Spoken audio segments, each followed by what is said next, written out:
අද මම හදන්නේ කරවිල සලාදයක්. ඒ කියන්නේ කරවිල සම්බෝලයක්. මම ඒකට තෝරගත්තේ සුදු කරවිල. ඉතින් මම මේ සුදු කරවිල ගෙඩිය කපාගෙන මෙන්න මේ විදිහට ඇට සියල්ලම අයින් කරගන්න ඕනේ. කරවිල සම්බෝලයට අපිට කොළ පාට කරවිලත් භාවිතා කරන්න පුළුවන්. කිසිම ප්‍රශ්නයක් නැහැ. අපි පුළුවන් තරම් හීනියට මේක කපා ගන්න ඕනේ. හීනියට කපාගෙන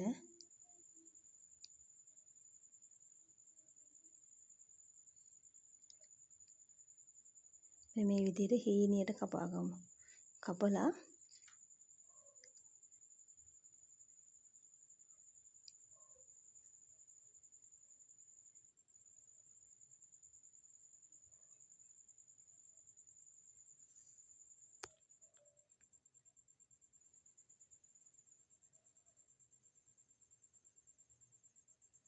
කපාගත්ත කරවිල ටික මෙන්න මේ විදිහට භාජනයට අපි එකතු කරගෙන මේකට මම එකතු කරනවා ලුණු හැඳි 2ක් විතර.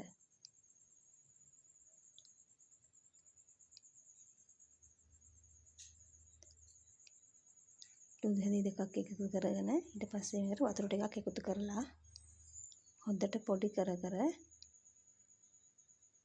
මේක හොඳට මිරිකලා අයින් කරගන්න ඕනේ.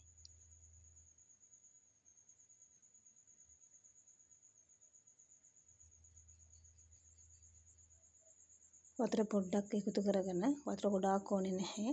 වතුර ටිකක් එකතු කරගෙන හොඳට මෙහෙම පොඩි කර කරවිල ටික පොඩි වෙන විදිහට හොඳට පොඩි කර සෝදලා ඊට පස්සේ මේ සෝදලා හොඳට මිරිකලා මේක අපි භාජනයකට අයින් කරගමු. මම මේකට එකතු කරගන්නේ බීලුණු සහ අමු මිරිස්.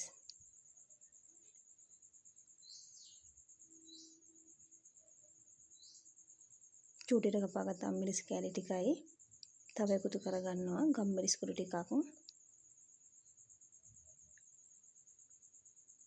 සහ ඊළඟට දෙහි ලුණු කුඩු පොඩ්ඩක් සහ දෙහි ඉස්ම තමයි මම මේකට එකතු කරගන්නේ.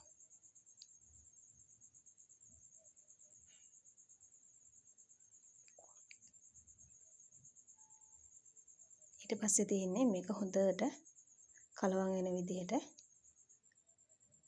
හොඳට ඒකත් පොඩි කර හොඳට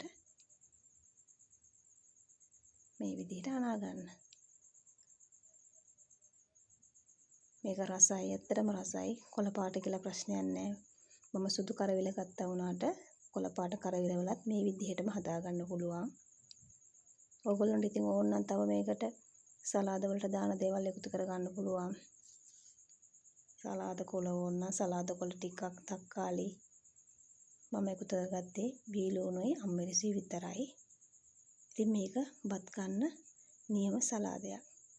ඕගොල්ලොත් හදලා බලන්න.